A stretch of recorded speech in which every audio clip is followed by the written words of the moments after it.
Hey YouTube, what is up? My name is L'Oreal and I just want to thank you so much for clicking on this video and supporting my channel. So today's video is the first installation into my Lock Journey series, which I am so excited for. Yes, as you can tell, I'm a little late, but we're not going to talk about that. We're just going to hop straight into the video. So to give you all a bit of background on my hair, I will be including a few photos of, just me feeling myself with my loose natural hair, and just to give you guys a better idea of my hair texture and what I'm starting with.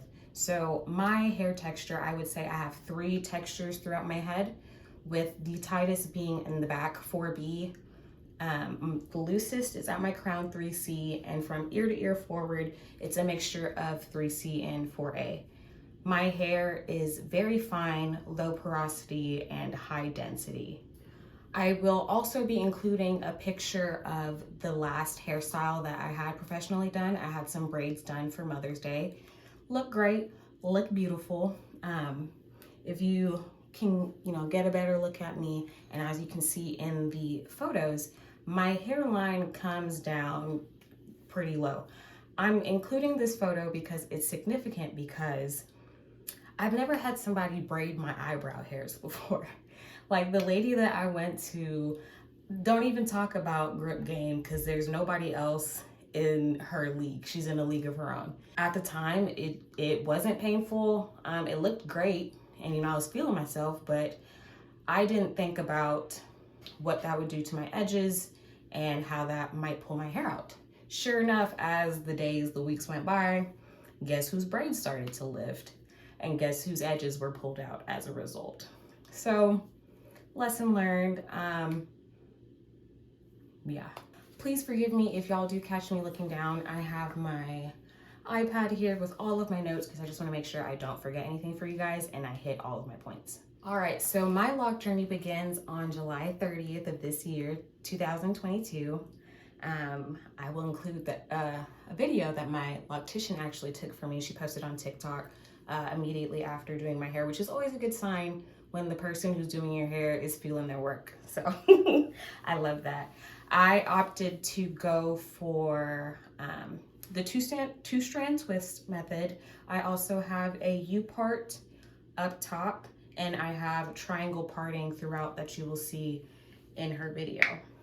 I chose to go with the 2-strand twist because it does resemble more of a style, and my hair does swell. So I was kind of apprehensive with coils. I just didn't know what that would look like on me. I would rather have twists and, rock a style during, the phases and the changes that my hair is making. That being said, I am absolutely in love with my locks and my journey thus far. But having started this process, hindsight is 2020. In retrospect, like I just said, my hair does swell, and I think if I were ever to start a new set, I would go with coils because of my hair texture and how soft my hair is. I experienced a ton of bunching. Not that that's a problem for me because they honestly look like butterfly locks and I'm digging it. But that like even cylindrical look of locks, like I just think that's absolutely beautiful, and I know coils is a better way to achieve that look, even though at the end of the day, locks are locks and they all look the same. All right, so let's get into the controversial stuff. Washing. I'm currently in week 15 of my lock journey, and I have washed my hair a total of 4 times so far in my journey. My first wash was at 4 weeks using the banding method. So if you are unfamiliar with banding, it's a method used by loose naturals to stretch your hair. I used this method to wash my hair. So I took just tiny sections throughout my hair, put rubber bands down the length of my hair, and what this did for me was it helped with discouraging unraveling while in the shower. So again, I did my first wash at 4 weeks with banding. My second wash was at 8 weeks, again with banding. At 10 weeks, I washed my hair and I did not band it. I just left it loose. And again, at 12 weeks, I didn't band my hair. I just left it loose and just let it do what it do. So I will show you guys what I've been using throughout my journey. These are the only products that I've used thus far. I haven't used anything else. I picked up this little scrubber, this little scalp scrubber on Amazon. This isn't necessary. I just thought it would feel good, and I was right. It feels amazing. It came with a second head that is more blunt, but it's made out of silicone. It's really soft. Can't say I've noticed any damaging, any tearing or anything like that, but this feels super nice. Again, not necessary, but I love this thing. So to actually clean my hair, I have been using the Talia Rigid Stimulating Cleanser. It says it's a clarifying pre-shampoo, deeply cleanses hair and scalp, thoroughly removes buildup with mint and green tea. So I do a total of 3 washes while I'm in the shower. The first 2 washes, I use the Talia Rigid Clarifying Shampoo. And the third wash, I follow it up with the Talia Rigid Total Body Black Earth Shampoo.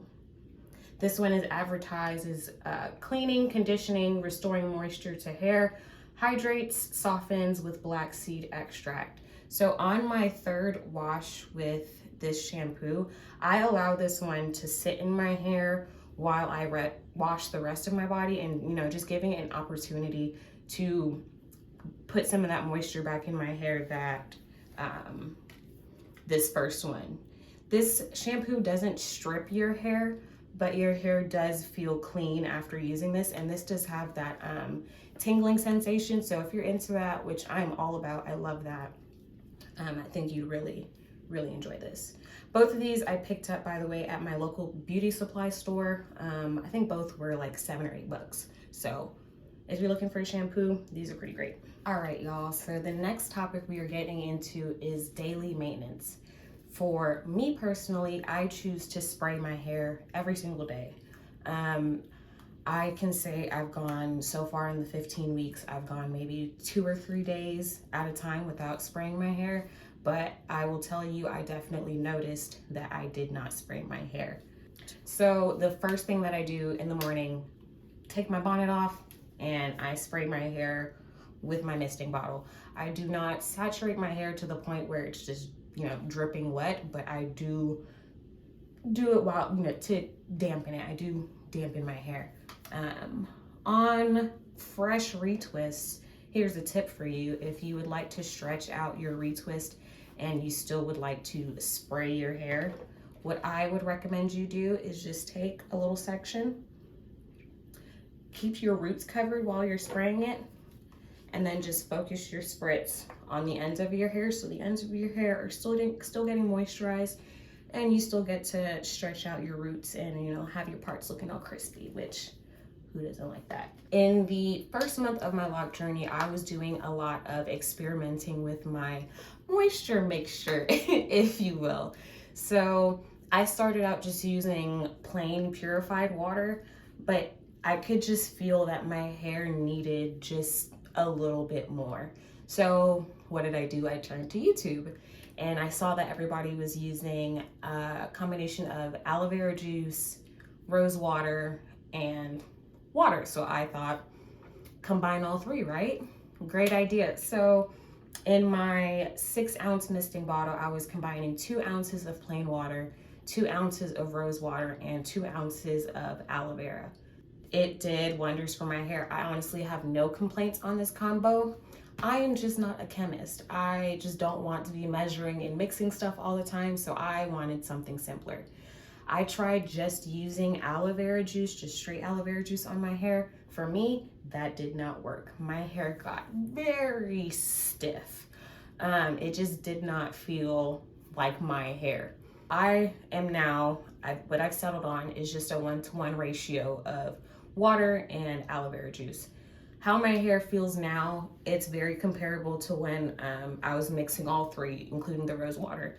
So I have no complaints with this mixture. I think this will be what I stick with, and it's honestly very cost effective. I can pick up the aloe vera juice at my local grocery store for I think $4. So, and I'm only using, my spray bottle is 3 ounces, so I'm doing 6 ounces, so I'm doing half and half. So only using 3 ounces at a time. So that $4 bottle, it does go you a long way.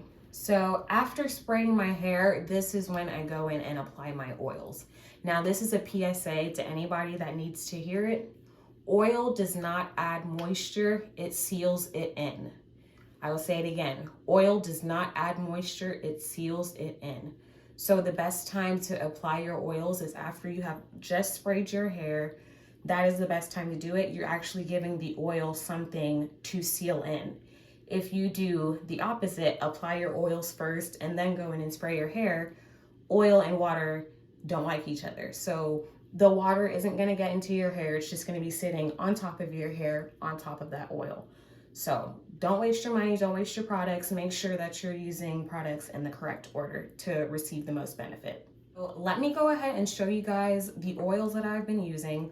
I am a bit of a product junkie. It's a habit that I'm trying to break, but you know, old habits die hard.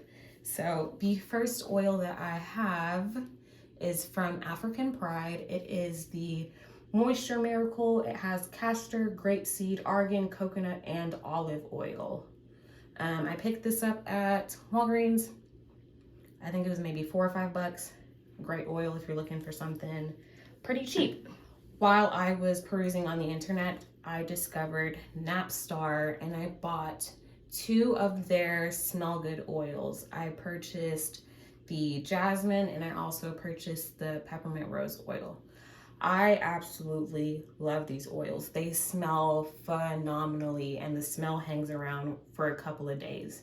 I didn't like the dropper bottles that they came in, so I put them in little squeezy bottles, which if you do not have squeezy bottles, these make applying oils to your scalp so much easier. So these are also definitely a good investment. I bought these on Amazon. I'll try my best to include a link for these bottles along with the scalp scrubber that I mentioned earlier. I don't use any of my oils in any kind of particular order. I just rotate them. It honestly comes down to what I feel like smelling like for the next couple of days. At the moment, I'm oiling my scalp, I would say 2 to 3 times a week tops. That's just what my hair is telling me that it needs at the moment. I can always, you know, run my hands through it and you can kind of feel like, all right, do I still have like a bit of residual oil on my hand? How's it feeling? You know, all that good stuff. Just, I know they tell you keep your hands out of your head, but it's so hard. And you should get to know your hair. You should know what your hair feels like. So we've gone over shampoo and we've gone over the oils that we're using. Let's get into all the other products, including gels. The main gel that I used for Retwist is the Celatic purple stuff. It's a hair locking gel and moisturizer with extreme firm hold. So this is the only retwisting gel that I have used so far on my journey. This was not used during my initial install. I'm not sure what my loctician used, but the 3 retwists that I have had since, this is the gel that she's been using. I actually put her onto it, so y'all, it's worth checking out. This gel does a fantastic job. It's actually purple on the inside. It is lavender scented. Here's what it looks like on the finger. Comes off translucent on your hair, but has a great lavender smell. And you can also feel in the formula, it's not greasy, but it definitely has some kind of oils and moisturizer in it. This has been used, so the letterings and the ingredients are rubbed off. Otherwise, I would tell you guys exactly what's in there. Next up, this is what I use for just a soft retwist. And I'm talking like today, I tried to, you know, look a little cute for y'all, and I did a soft retwist. Give y'all a little look. The Shine and Jam, if you're expecting any kind of hold from this, don't expect much from this. This one is clear on the inside. The gel, can I even call this a gel? It's very soft. Like there's no hold to this. But yeah, on those days when you just want to do like a soft retwist, get your hair looking nice, know what you're getting yourself into, and don't expect too much from this product because it's not gonna hold. So the last product that I have, again, is from Talia Wajid, and this is her Moisture Cleanse. I don't know if y'all can even see that. But in between washes, This is what I use. I've also used this with braids in the past. In the instructions, it says for you to apply this directly to your scalp. But what I like to do is just get a cotton ball, spray this on a cotton ball, and then just wipe this along the parts all throughout my hair. This is another optional product. If you have witch hazel at home in your bathroom, it gets the job done just as well. Same thing, put some witch hazel on a cotton ball, run that along your parts, and it will pull the dirt and the excess oil buildup, all that good stuff, all of your scalp, off of your scalp. So if you don't have this, witch hazel is a very good alternative. All right, so now we got all the boring stuff out of the way. Now we can get into pictures and month 1 of the Loc'd journey. So I do not have too many photos. I was asking my husband to help me, and bless him, he did what I asked. The photos are in focus, the videos are in focus, but he didn't understand the assignment. So hopefully from here on out, my photos will be a little bit better. If they're not, it's still him. It's totally him. All right, so the notes that I have for month 1 are pretty short. Itching and flaking. Those are the biggest takeaways from month 1. Like I said, I waited 4 weeks before my first wash. As a loose natural, 2-3 weeks tops is how long I like to go without washing my hair. Otherwise, it's just a flaky mess in there and it's just itchy. And I don't want to put myself through that unnecessarily. But for the process, I waited 4 weeks before my first wash. I will also include some pictures of there. Viewer beware, my hair is dirty. And so for month 2, takeaways for month 2 are unraveling, bunching, and loose strands around my locks. So yes, I was experiencing a ton of unraveling, especially in the front sections of my hair and the side where my curl pattern is looser. Those twists were having a hard time staying together as compared to the back, which I will show you guys the current state of my hair at the moment. So bunching, as I mentioned with how I chose to start my locks. In the future, if I ever decide to start a new set, never say never, knowing me, who knows what the future holds. But I think in the future, if I ever were to start a set, it would be via coils. And I say that because my hair is super soft and I experienced a ton of bunching in my locks, which I hope you guys can see that. Like I said, I don't mind the bunching. It kind of looks like natural butterfly locks. You know, I'm digging it. It's not really much I can do about it. You know, I can comb them out, but it's not that deep to me. One point that I made to my loctician was I'm happy I started my journey when I did, because I will have, you know, maybe 3 or 4 inches of bunching at the bottom, but as my hair grows out and this hair locks up, hopefully, fingers crossed, it'll lock in that cylindrical shape. If it doesn't, it's not the end of the world. I just think it's so pretty. Month 3, this is where I did my first washes without any banding. So at 10 weeks, I did not section my hair and put rubber bands throughout to stretch my hair and keep it from unraveling. On this particular day, I just wasn't feeling it. I just didn't want to. That's the reasoning behind it. So at 10 weeks, I washed my hair with no banding. And I will say after this wash, I noticed a lot of shrinkage, which makes sense. I wasn't stretching my hair out, so I saw a lot of shrinkage after this wash. And I also experienced some more bunching in the back after this wash.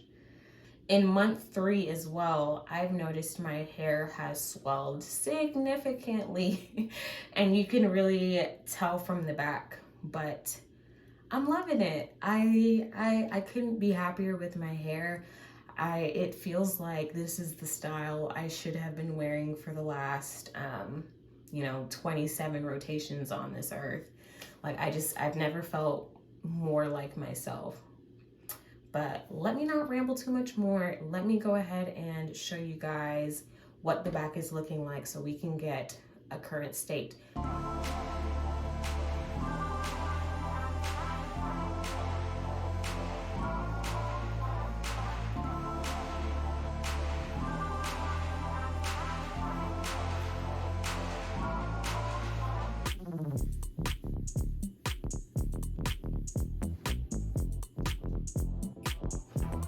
Well, alrighty guys, that is it for me. That is everything I have for you guys in today's video.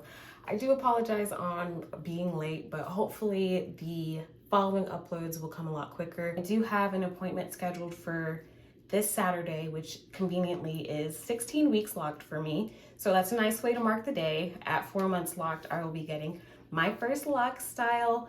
I'm not sure yet what I will be doing. My loctician and I were talking about it at my last appointment, but we didn't settle on any. I will definitely keep you guys posted, and I look forward to seeing you in the next one.